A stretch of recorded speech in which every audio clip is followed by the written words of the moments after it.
नमस्कार मित्रांनो, नर्सिंग एक विश्वसेवा मी आरोग्यरीत्या चॅनलमध्ये मी अक्षय तुम्हा सर्वांचं मनापासून स्वागत करते। तर मित्रांनो, तुम्ही जर माझ्या चॅनलवर आता नवीन आला असाल तर चॅनलला सबस्क्राईब करा, व्हिडिओला लाईक करा, शेअर करायला विसरू नका आणि तुमच्या प्रतिक्रियाही कळवायला विसरू नका।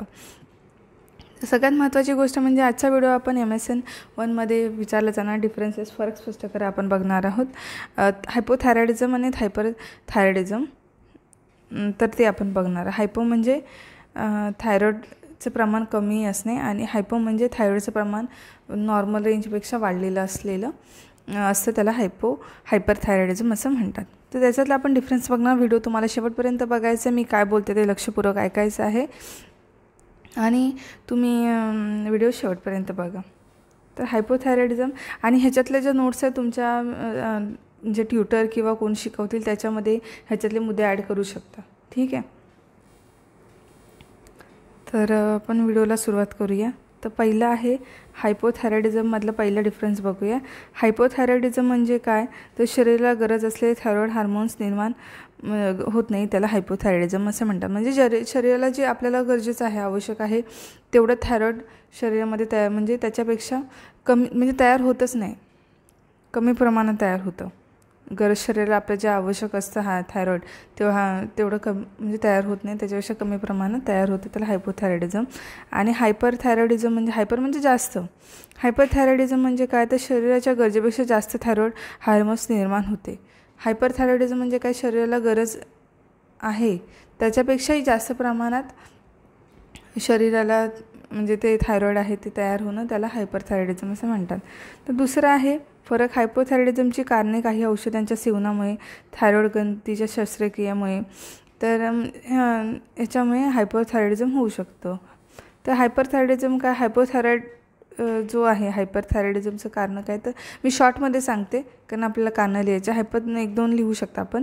तर हायपोथायरॉइडिझम म्हणजे कसं, तर हायपोथायरॉइडिझम बरा करण्यासाठी जे आपल्याला गोळ्या दिल्या जातात, थायरॉइड संप्रेरक औषधांचा उच्च डोस दिला जातो, त्याच्यामुळे हायपरथायरॉइडिझम होऊ शकतो। त्याच्यानंतर तिसरा फरक आहे आता यामध्ये हृदयाचे हायपोथायरॉइडिझममध्ये काय होतं, मग लक्षणं बघूया आपण त्याची चिन्ह लक्षणं। यामध्ये काय होतं, हृदयाचे ठोके कमी होतात हायपोथायरॉइडिझममध्ये, लक्षपूर्वक ऐकायचं आहे। पण यामध्ये काय होतं, हृदयाचे ठोके काय होतात तर वाढतात, तर लक्षात घ्यायचा मुद्दा, ह्याच्यामध्ये कमी होतात ह्याच्यामध्ये वाढतात। हायपोथायरॉइडिझममध्ये अजून काय होतं, अचानक वजन वाढू लागतं हायपोथायरॉइडिझममध्ये, पण ह्याच्यामध्ये काय तर अचानक वजन कमी व्हायला लागतं। त्याच्यानंतर 5वा मुद्दा आहे केस गळणे किंवा कोरडे होणे। ह्याच्यामध्ये काय होतं, म्हणजे केस आपले गळतात किंवा कोरडे होतात आणि ह्याच्यामध्ये काय होतं, केस बारीक होतात, केसांचा पोत असतो तो काय होतं, बारीक होतो। त्याच्यानंतर थंड वातावरणाबद्दल संवेदनशीलता असते। हायपोथायरॉइडिझममध्ये काय होतं, थंड वातावरण जे असतं त्याच्याबद्दल संवेदनशीलता असते। त्याच्यानंतर उष्ण वातावरणाबद्दल संवेदनशीलता असते। ह्यामध्ये काय होतं, बद्धकोष्ठता असते म्हणजे कॉन्स्टिपेशन असतं। यामध्ये काय असतं, डायरिया किंवा अतिसार असतो। त्याच्यानंतर 8वा फरक आहे, यामध्ये T3 T4ची पातळी कमी होते व TSHचे प्रमाण जास्त असते। यामध्ये T3 ज्या आपण ब्लड टेस्ट करतो थायरॉइडचं निदान होण्यासाठी, थायरॉइडची व्हॅल्यू चेक करण्यासाठी, तर त्याच्यामध्ये TSH, FT4, FT3 ह्या ज्या टेस्ट असतात त्या केल्या जातात। TSHचे प्रमाण जास्त प्रमाणात असते, यामध्ये T4 TSHची पातळी वाढते। यामध्ये काय होतं, T4 आणि TSHच्या टेस्ट असतात ब्लड टेस्ट, त्याची पातळी काय होते, वाढते व TSHचे प्रमाण कमी होते। त्याच्यानंतर याचे विपरीत परिणाम म्हणजे हृदयाच्या समस्या, सांधेदुखी व लठ्ठपणा असतो। हायपोथायरॉइडिझमचे विपरीत परिणाम म्हणजे हृदयाच्या समस्या, सांधेदुखी व लठ्ठपणा असतो। यामध्ये सुद्धा हायपरथायरॉइडिझममध्ये हृदयविकाराच्या समस्या निर्माण होतात। हायपोथायरॉइडिझममध्ये उपचारासाठी मानवनिर्मित थायरॉइड संप्रेरक असतात त्याची गोळी घेणे। हायपोथायरॉइडिझममध्ये काय होतं, मानवनिर्मित थायरॉइड संप्रेरकाची गोळी घेणे।